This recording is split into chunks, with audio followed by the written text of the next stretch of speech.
Now, people come in after massive weight loss, but is there a weight cutoff? There is. Again, BMI is not ideal, and especially in Black and brown folks, it's not the ideal measure for body weight, right? But it is the one that we have until we find a better one.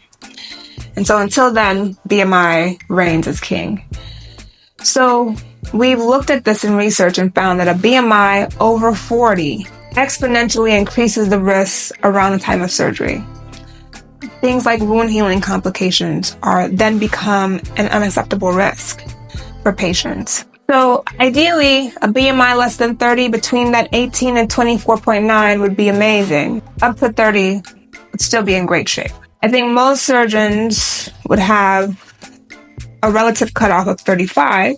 So why 35? Above 35, we don't see as much of an aesthetic benefit, right? We'll go into why these are reconstructive issues and not just aesthetic, but if we're being honest, we want both. We want both pretty and not to cause us issues, right?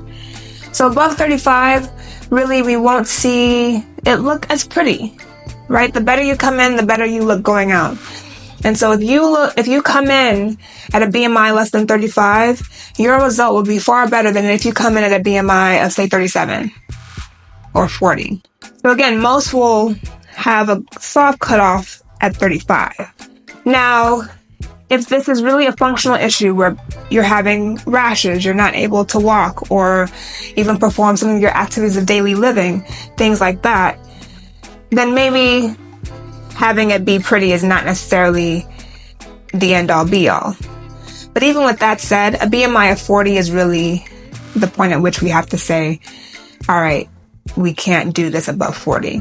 Why 40? Well, above 40, we really have seen in the literature that we massively increase the risks if we perform surgery with a BMI greater than 40. But 40 is usually the hard limit. Again, there are exceptions to every rule, and there are exceptions to even the BMI of 40 rule. This becomes a conversation with your physician to know really what are the risks, how significant are the potential risks, and how do we minimize that, all things being said. And while that conversation really needs to happen with the patient with the BMI that's greater than 40, it also just needs to happen, period, right? You need to go into surgery knowing the risks of things that are not great happening to you and how bad are those risks and what are the consequences of those risks. So it's always really important, no matter what BMI, no matter what surgery, to have a conversation with your doctor about what are the risks of doing this surgery. How bad are those risks? And how bad are the consequences of those risks? With that disclaimer, now let's talk about the body. So what happens to the breast when we have massive weight loss? The typical breast of a patient after massive weight loss is very ptotic or very saggy. We also see that, again, the skin is thin. We see that there's loss of that superior fullness or part of the cleavage. The breast looks deflated. It's lost a lot of volume. And also the nipples deviate inward, so they come in medially. So all of that really needs to be addressed with surgery, if that's your desire. And some of this may not just be aesthetic and how it looks, right? It may also be functional. So in some patients, when they had large breasts to begin with and they maintain their large breasts even after the massive weight loss, they're having neck pain, back pain, shoulder grooving from bra straps digging into the shoulders, and that may even be worsened after massive weight loss. So how do we treat the breasts? Well, treating the breasts comes in a few flavors, but two mainstays. So one is either a breast lift and or a breast reduction, depending on what is needed. Now you can add to this putting in an implant to recreate that fullness, using fat from your belly or fat grafting to recreate that superior fullness. All of that can be done to get you the most aesthetic look.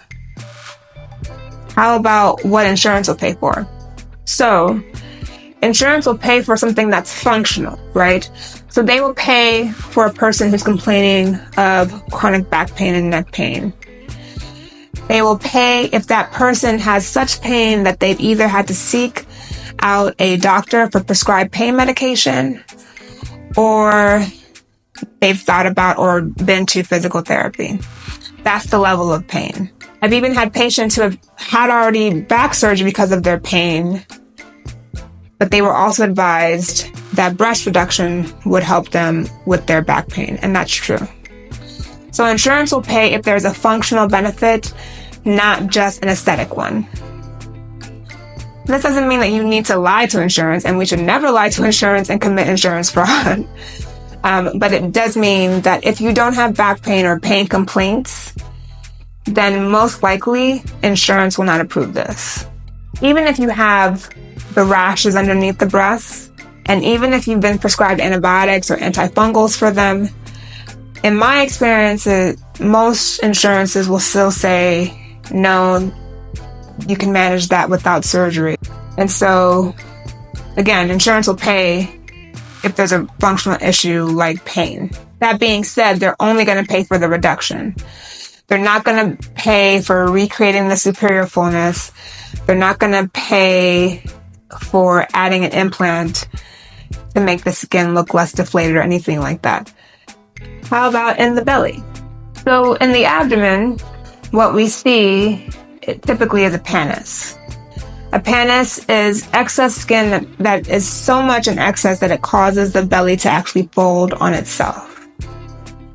You can have horizontal or vertical excess of the skin. You can have also what's called monstosis, or sagging of the pubic skin. You can have buttock ptosis, or sagging of the buttock. You can have back ptosis, or sagging of the back. Hopefully you're getting the drift. Ptosis. Sagging skin, ptotic skin is what we have in the trunk.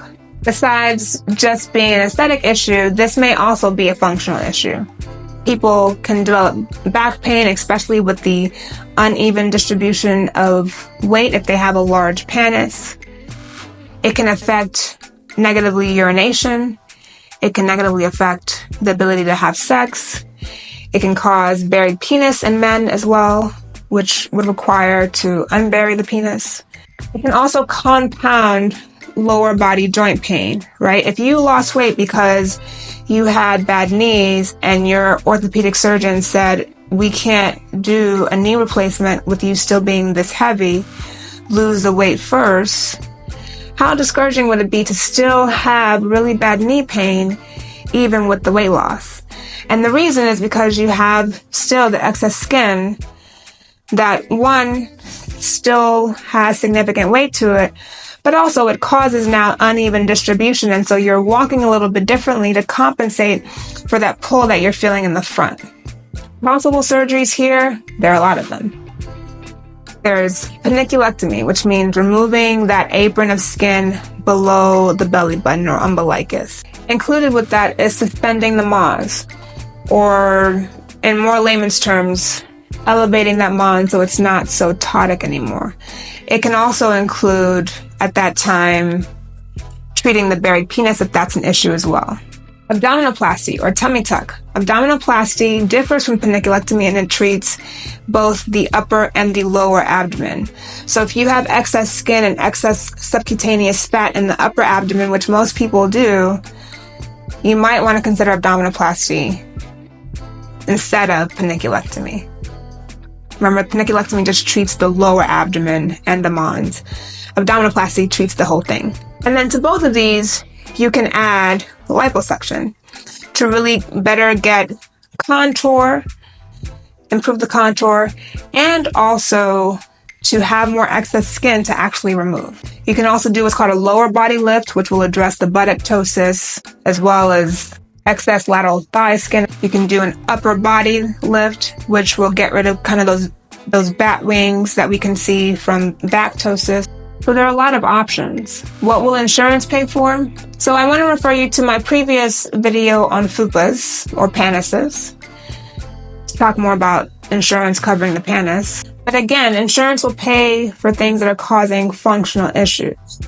So they'll pay for a paniculectomy. Will they pay for an abdominoplasty? Unlikely, but there are exceptions to the rule. If your abdomen or your panis is causing you back pain and you have rectus diastasis or separation of those muscles, as we discussed in the pupa video, then again, they may cover the abdominoplasty. But by and large, an abdominoplasty has been considered cosmetic in nature, and so it's been cash pay forever. Will they cover liposuction? Not typically. How about upper and lower body lifts? Not typically. In the extremities, you can have excess skin as well. In the arms, you may have a lot of excess skin and subcutaneous fat that's causing even some rashes. In the medial thighs or lateral thighs even, you can have excess skin that's ptotic as well, sagging. And sometimes you can have joint pain from this excess skin. Some patients will come in complaining of shoulder pain because their arm is so heavy from all the maintained excess even after the weight loss. Will insurance pay for a brachioplasty, which treats the arms, or a thigh lift, which treats the legs? Very rarely. The case really needs to be made why it's not just cosmetic in nature. And even then, the likelihood of them denying it is still pretty high. For every 20 paniculectomies that I'm able to do that are approved by insurance, I may be able to do one brachioplasty for the arms or one thigh lift for the legs. It's really hard to get it approved. Again, exceptions to the rule, talk to your doctor, but it's hard. It's really hard. And you will have to oftentimes advocate for yourself with the insurance company directly to say, hey, this is not just cosmetic. These are all symptoms I'm having. And you may need letters of support from other physicians to support why you need the surgery, if that's the case. You can also get loss of facial fullness.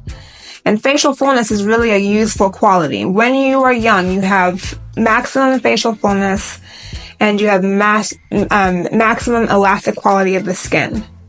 As we get older, and part of what facial aging is loss of that fullness and loss of that elastic quality. And when you've had massive weight loss, it can look as though you've aged even though it's only been a year, right? And the reasons are for what I've discussed. Because you've lost facial fullness and you have ptotic skin. So typically the surgery for that is a facelift plus or minus fat grafting or putting fat in the face to recreate that fullness. Will insurance pay for that? Definitely no. That is fully cosmetic and is fully cash pay. What about complications? So as I've discussed, with anything that we do in a medical center or at a hospital, there are potential risks. The complications with body contouring are pretty standard as long as, again, you meet kind of the weight criteria that we discussed. Things that are more likely to happen, especially the more loss of weight that you've had, meaning the heavier you were and then you lost the weight, are things like having a fluid collection. And a fluid collection typically means that you've gone through the surgery, and in doing so, we've created a massive amount of scar tissue and potential inflammation. As with inflammation comes fluid that the body creates at that time. And it creates so much that it can be hard to evacuate or reabsorb that extra fluid.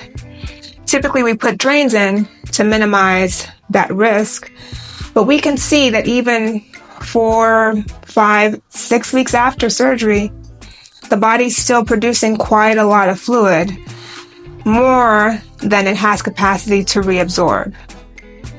And so we do see increased risk of what we call a seroma or a fluid collection after surgery, especially with those who were heavier to begin with and lost a lot more weight.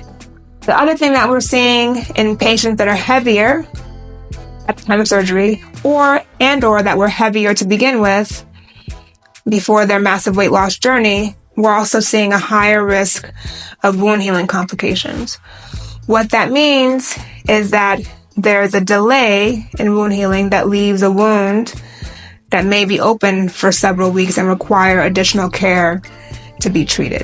Why does this happen? Well, there are two main reasons why. We've talked about that the tissue quality in patients who have had massive weight loss is relatively poor, so that's one reason. The other reason is that especially with bariatric surgery patients or patients who have lost their significant weight because of bariatric surgery, they don't really absorb nutrients as well. And that was kind of the point. It was to create malabsorption, right? To prevent weight gain and to encourage weight loss. But with that comes poor absorption of some really needed nutrients.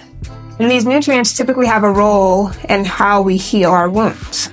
And so at this point, if you are a massive weight loss patient, I really encourage you to speak with your physician about what vitamins you may need for surgery and preparation to really optimize your ability to heal wounds. The other risk that we're seeing is that the need for revisions is not necessarily uncommon. So this is part one. What are your thoughts or concerns? I encourage you to go to part two, where we delve into semaglutides or Wegovy and Ozempic a little bit more and talk about how that fits in with plastic surgery. But as always, love you lots and bye for now.